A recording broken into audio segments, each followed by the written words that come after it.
Tonight, the final push on this election eve, just hours before the polls open in this historic race for the White House. Kamala Harris and Donald Trump, their last blitz through the battleground states. The candidates holding dueling events in crucial Pennsylvania. The vice president crisscrossing the state and capping the night with a star-studded concert in Philadelphia. Ms. Harris hoping women and the battle over abortion rights can help propel her to victory. And the former president also holding rallies in North Carolina and Michigan and attacking Ms. Harris on the border and the economy and the early vote. What can it tell us with more than 78 million ballots already cast? Plus the path to 270 electoral votes, what each candidate must do to win. We'll run through the potential scenarios and counting the votes. How long could it take to project a winner? Our full political team coverage.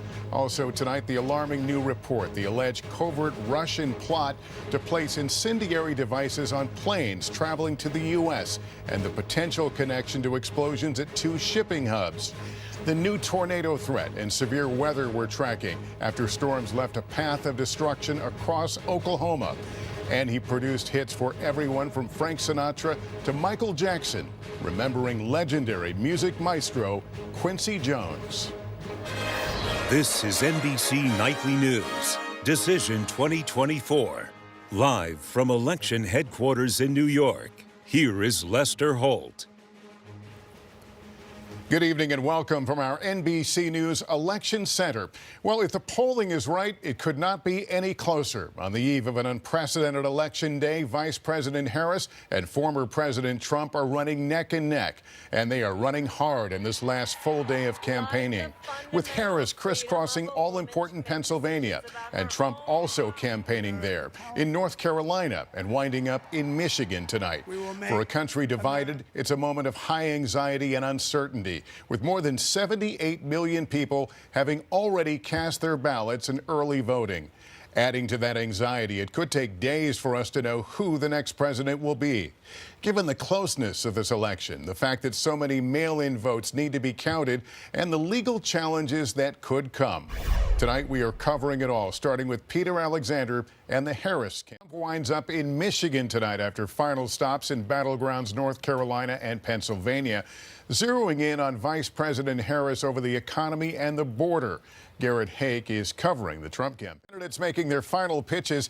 A huge number of people have already voted in this election. Hallie Jackson is here. What do we know about the early vote, though? Well, a lot of people are doing a lot of early voting, Lester. That's the big takeaway, and the big number right here. Some 78 million early votes have been cast, either in person or in the mail.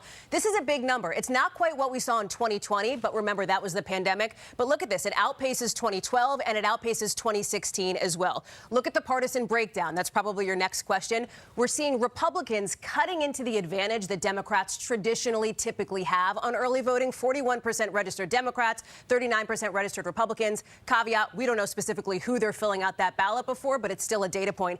And this is interesting here. The gender gap when it comes to early voting. Nationally, more women have early voted than men, and we're seeing a double-digit gap in these four key battlegrounds: Michigan, Pennsylvania, North Carolina, and Georgia. Your grain of salt on that. Our polling shows that more men say they're going to vote on Election Day than women. So you could see that gender gap number snap back tomorrow, Lester. All right, Hallie, thanks very much. Another number you're going to hear a lot of, 270. That's the road that gets these candidates to the White House. Tom Yamas is here. He's at the big board. You've been kind of walking through the combinations that will get each of them where they want to go. This is our Road to 270 map, Lester. We're going to start election night where we left off in 2020. Remember, Joe Biden won 6 of the 7 battlegrounds. And with this election so close, it's possible we will not know who the next president is tomorrow night, with the counting of mail-in votes only starting tomorrow in some states. Here's Laura Jarrett. Major story now, NBC News confirming a Wall Street Journal report that Western intelligence agencies believe Russia is behind 2 recent attempts to smuggle explosives onto cargo planes. We're tracking severe storms on the move tonight. 16 million people at risk in the central U.S. Tornado watches are in effect from Texas to Missouri with the threat of damaging winds and large hail. So tonight, the final polls out of Michigan show a toss-up race. Historically young voters having turned out in big numbers. So Jacob Soberoff, in partnership with our affiliate WDIV, traveled there to find out what matters most to For decades, he's been a legendary figure in the music world who shaped some of the biggest hits of all time. Quincy Jones, the trailblazing super producer, has died at 91. Ann Thompson takes a look back now at the music. Well, finally, on this election eve, let's bring in our own Kristen Welker. Kristen, you and I have covered a lot of elections. What stands out? What should we be watching for in this one? Lester, tomorrow I'll be looking for North Carolina, one of the first swing states where we'll see results. Polls close at 7:30. No Democrat has won there since 2008. If Harris wins it, she would significantly narrow the path for Trump. If Trump wins it, he would win a critical state for him. We'll also be watching for that historic gender gap. We've never seen it so large in our poll. We've also never seen a race poll this close in modern American history. We haven't seen an ex-president run for re-election in more than 100 years, and we haven't seen a vice president run for election after an incumbent has dropped out since 1968, all making this extraordinary lesson. A lot of potential drama for the night. All right, Kristen, thanks very much. That is Nightly News for this Monday. Coverage starts tomorrow night at 7 p.m. here on NBC and News Now and goes until the early hours. Thank you for watching. I'm Lester Holt. Please take care of yourself and each other. Good night.